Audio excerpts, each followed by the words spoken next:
नमस्कार दोस्तों, मैं मनीष कुमार भोज आप सभी का अपने यूट्यूब चैनल पहाड़ एजुकेशन में हार्दिक स्वागत करता हूं। दोस्तों, मैं आज जो वीडियो आप लोगों के बीच लेके उपस्थित हुआ हूं, ये वीडियो मेरे उन तमाम छोटे बड़े भाई बहनों के लिए है जो उत्तराखंड की विभिन्न प्रतियोगिता परीक्षाओं की तैयारी कर रहे हैं। उन बच्चों के लिए विशेष रूप से ये वीडियो अत्यंत महत्वपूर्ण है।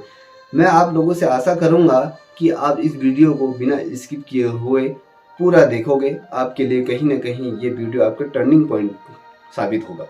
आज मैं जिस शख्सियत के बारे में जो आपसे चर्चा कर रहा हूँ, वो आप लोगों के बीच की ही एक बच्ची है जिन्होंने कहें बुलंदियों पर झंडे गाड़ दिए। अब इन्होंने क्या कारनामा कर दिखाया, मैं जिस बिटिया रानी की आपसे बात कर रहा हूँ, ये टिहरी जनपद की अनीता जी हैं। इन्होंने उत्तराखंड के अंतर्गत जो प्रतियोगिता परीक्षाओं में शानदार प्रदर्शन करा और साथ ही आपके फॉरेस्ट गार्ड की बात करूं, पटवारी की बात करूं, कनिष्ठ लिपिक की बात करूं, इन 3 परीक्षाओं में इन्होंने क्या शानदार उपलब्धि हासिल करी और 3 पदों में इनका क्या हुआ, यहाँ पर सिलेक्शन हुआ।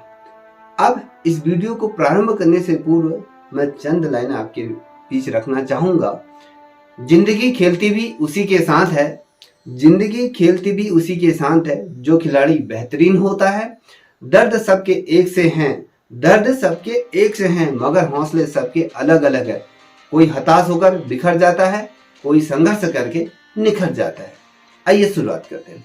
दोस्तों, मैं जो बात कर रहा हूं आपसे, उत्तराखंड की अनीता जो टिहरी जनपद से ये बिलोंग करती हैं, इन्होंने पटवारी और फर्स्ट गार्ड समेत 3 परीक्षाओं को यहाँ पर इन्होंने क्या करा, शानदार तरीके से यहाँ पर उत्तीर्ण कर लिया। अगर मैं बात करूं, जो आप मेरे पीछे जिनको देख पा रहे होंगे, जो ये बच्ची है, इन्होंने ही 3 चीज़ों में यहाँ पर शानदार प्रदर्शन करा। चाहे हम पटवारी की बात करें या फर्स्ट गार्ड की बात करें, तो यहाँ पर इसने बहुत अच्छा प्रदर्शन। अब मैं बात करूँ, जैसे आप सभी को पता है, बीते दिनों जो रिजल्ट घोषित हुए थे, पटवारी लेखपाल की भर्ती की परीक्षा के यहाँ पर परिणाम आए थे और राज्य के कई युवाओं ने इसमें क्या करी, सफलता हासिल करी। कई बच्चों के इसमें सपने साकार हुए, कोई बहुत अच्छी तरीके से इसमें अपनी रैंक बनाते हुए लाया, कोई उस मिड में आकर अपना सिलेक्शन ले लिया और साथ ही कुछ बच्चे ऐसे भी रहे इस प्रतियोगिता परीक्षाओं में जो 1 नंबर से 0.75 से रुक गए। कोई ना कोई 1-2 नंबर से रुका है, जो वो बच्चे कहीं ना कहीं उनकी मेहनत कहीं ना कहीं कम ही हो गई थी, कहीं ना कहीं वो जो पिछड़ गए थे।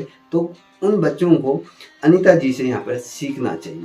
देखिए, आप सभी को पता है कि भैया जिस प्रकार से हजारों युवाओं ने इस परीक्षा को दिए थे, उसमें जो गिनी चुनी सीटें थे, उसमें उन बच्चों ने सिलेक्शन पाया जिन्होंने अपनी लगन से और कहीं दिन रात एक करके इस मुकाम को हासिल करा।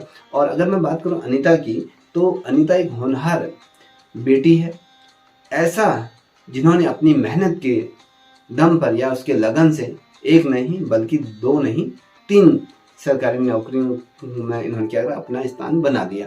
3 परीक्षाओं को इन्होंने उत्तीर्ण करा और यहाँ पर उत्तीर्ण करने के बाद इन परीक्षाओं में कहीं ना कहीं इन्होंने जिस प्रकार से एक मैसेज समाज को दिया, वो अपने आप में शानदार है। ठीक है, यहाँ पर लोगों के कहने से एक पेपर नहीं निकाला जा रहा है।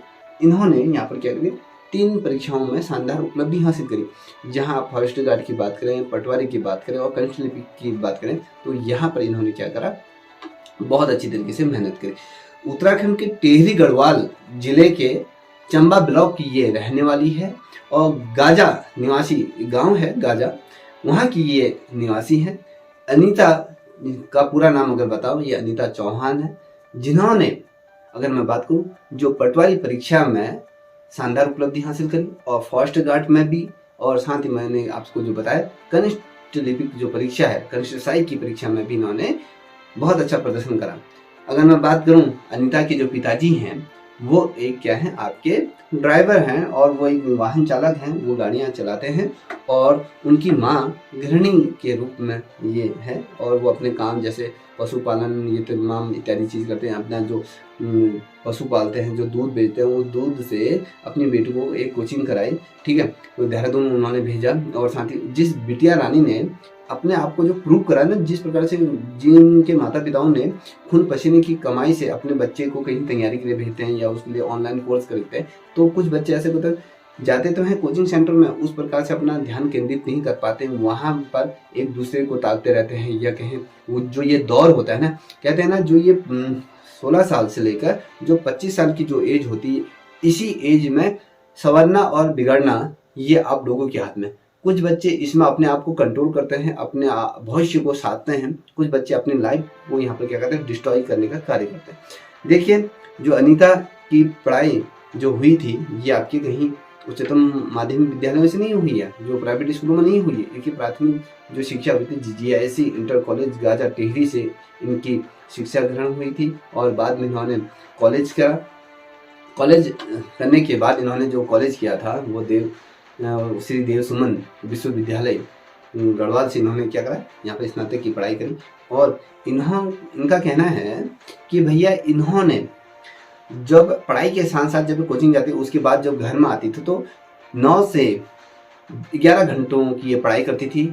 इनका खुद का कहना है कि 8-8, 9-9 घंटे ये लगातार अपने सब्जेक्ट को देती रही, अपना कॉन्सेप्ट क्लियर करती रही। और साथ ही अगर मैं बात करूँ, इन्होंने जो वन लाइनर क्वेश्चन जो लोग पकड़ते हैं ना परीक्षा वाणी, इन्होंने उस चीज़ को मद्देनजर ना रखते हुए डीपली अध्ययन करा। जो बच्चा, मैं पहले से कहते हुए आ रहा हूँ, जो बच्चा डीपली अध्ययन करेगा वो निश्चित रूप में क्या होगा, कहीं ना कहीं सफल होगा।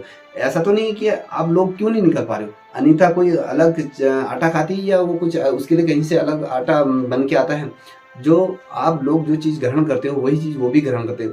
उसके पास भी बुद्धि उतनी है जितनी आपके पास है, मगर वो अपनी बुद्धि को दिन पर दिन क्या करती है, पॉलिश करती रहती है, रगड़ती रहती है। जितना अपनी बुद्धि को रगड़ेगी उतना क्या होगा, आपकी क्षमताएं बढ़ेंगी, सीखने की जो कलाएं हैं वो विकसित होंगी। अब ये नहीं कि आप लोग क्या करते हो, पढ़ाई तो करते हो, मगर जो सबसे बड़ा जो दुश्मन आज आप लोगों के बीच जो है वो आपका मोबाइल फ़ोन है। आप लोगों कम पढ़ाई करते हो और मोबाइल पे सर्वाधिक रूप में आपका ध्यान केंद्रित होता है, आप उन पे ही घुसे रहते हो। ठीक है, दिन रात अगर आधा घंटा भी आप पढ़ लो तो उसमें से 10 मिनट तो आप उस मोबाइल फ़ोन पे लगे रहते हो। ऐसे में कैसे सिलेक्शन की उम्मीद कर रहे हो।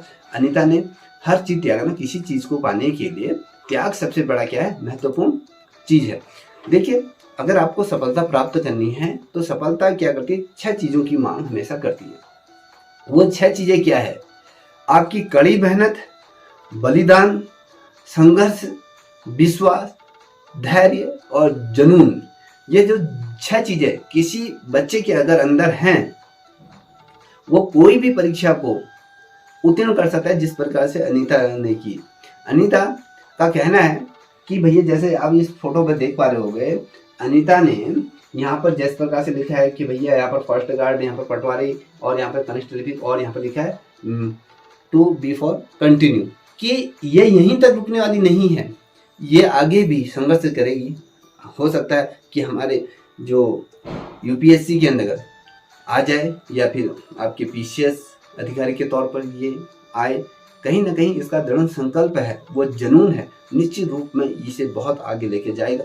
मैं फिर से दोहरा रहा हूँ कि आप लोग अगर सफल होना है आपको, तो आपकी सबसे पहले आपकी कड़ी मेहनत आपको बहुत ज़रूरी है, फिर बलिदान है, फिर संघर्ष है, फिर आपका विश्वास है, फिर धैर्य है, फिर जुनून। जब तक आप लोगों के बीच जुनून नहीं होगा तब तक आप कुछ नहीं कर पाओगे। देखिए, गीता के अध्याय 2 के 11वें श्लोक में भगवान श्री कृष्ण कहते हैं कि सफलता पाने वाले भूत और भविष्य की चिंता किए बिना अपने वर्तमान को सुधारने का कार्य करता है। तो आप भी यदि लगन से प्रतियोगिता परीक्षाओं की तैयारी करते हैं तो निश्चित रूप में आपको कोई पछाड़ नहीं सकता, निश्चित रूप में आपका सिलेक्शन होगा, ये लिख के दे दीजिए। देखिए, आपको अपना तरीका बदलना होगा, पढ़ाई का तरीका बदलना होगा। अभी वर्तमान समय में जो वैकेंसी जा रही हैं, आप सभी को पता है, यहाँ पर 55 पद अभी आयोग द्वारा यहाँ पर जारी कर दिए गए। साइंस सेट के जितने भी अभ्यर्थी हैं, लगातार कंटिन्यू पढ़िए, अपना टॉपिक अध्ययन डीपली अध्ययन कीजिए। ये नहीं कि अपने वन लाइनर क्वेश्चन को पकड़ रहे हैं, ऑब्जेक्टिव क्वेश्चन को पकड़, बिल्कुल भी अभी ये बिल्कुल मत कीजिए। आप डिटेलिंग में पढ़िए, जो आयोग द्वारा जो आपको सिलेबस जो दिया हुआ है उस सिलेबस के अकॉर्डिंग किताबें खरीदिए, उनको विस्तार पूर्वक अध्ययन कीजिए। जब आपका कॉन्सेप्ट क्लियर हो जाएगा तो आपको वन लाइनर क्वेश्चनों की भी जरूरत नहीं पड़ेगी, परीक्षा वाणी की भी जरूरत नहीं पड़ेगी। परीक्षा वाणी बहुत अच्छी किताब है, मैं उस पर कोई दो राय नहीं है, मगर आप विस्तार से चीज़ों को समझो।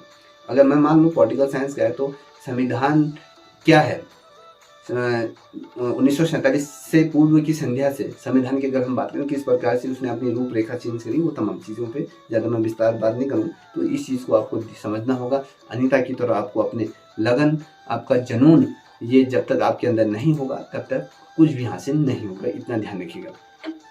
ये सोच के चलिए कि आज मुश्किल है, कल थोड़ा बेहतर होगा, बस उम्मीद मत छोड़ना, भविष्य जरूर बेहतर होगा, इतना निश्चित रूप में। आपको थोड़ा सा मुसीबत या कहें कठिनाई होगी, यदि आपको कठिनाई हो रही है तो उसके बाद का जो खुशी, जो उसके बाद का जो आराम, उसको भी मद्देनजर रखो। देखिए कोई भी चीज़ मुश्किल नहीं है, अगर आपने ठान ली तो निश्चित रूप में वो हो सकता है। ठीक है, ये चीज़ आपको समझना होगा। देखिए अनीता ने जिस प्रकार से अपना समय दिया प्रतियोगिता परीक्षाओं में, उसी प्रकार से आप भी दीजिए। आप शादी ब्याह, ये बर्थडे पार्टियाँ, इनको क्यों देख रहे हो? ये आपके जीवन में कहीं ना कहीं ये रोड़ा का काम करता है। ठीक है, कहीं जाने की जरूरत नहीं, अपनी किताबों पर घुसे रहिए। अगर फोन का भी प्रयोग उस माध्यम से करो ना जहाँ पर आपको ये हेल्प कर सके, उस माध्यम से मत करो जहाँ पर ये आपको डिस्टर्ब करें या आपको भ्रमित करते हैं। इस चीज़ से दूर रहिएगा। ठीक है, अभी मैंने बहुत से बच्चों को देखा है कि पढ़ाई के साथ साथ वो ब्लॉगिंग करना शुरू कर दे। भैया पहले अपना कैरियर बना लो। ठीक है, बहुत से बच्चे कहेंगे भाई तू क्या बोल रहा है, भाई जो इस प्रकार के जो ताना कस रहे होंगे ना, भाई मैं भी 4 परीक्षाओं को उत्तीर्ण करके 3 नौकरियां छोड़ चुका हूँ, उसके बाद जो पद पे हूँ वो प्रवक्ता के पद पर मैं कार्यरत हूँ। ठीक है, ये मत सोचिएगा, आप लोगों को मेहनत करनी होगी। बिना मेहनत के बिल्कुल भी आप उस चीज़ को, मुकाम को हासिल नहीं कर सकते हो।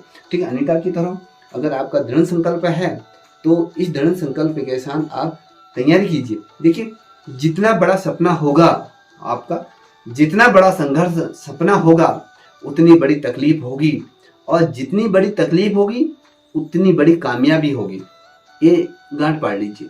और कहा है ना, जो पसीने से नहाएगा, जो पसीने से नहाएगा वो इतिहास बदलेगा, जो पानी से नहाएगा वो सिर पे रिवाज बदलेगा।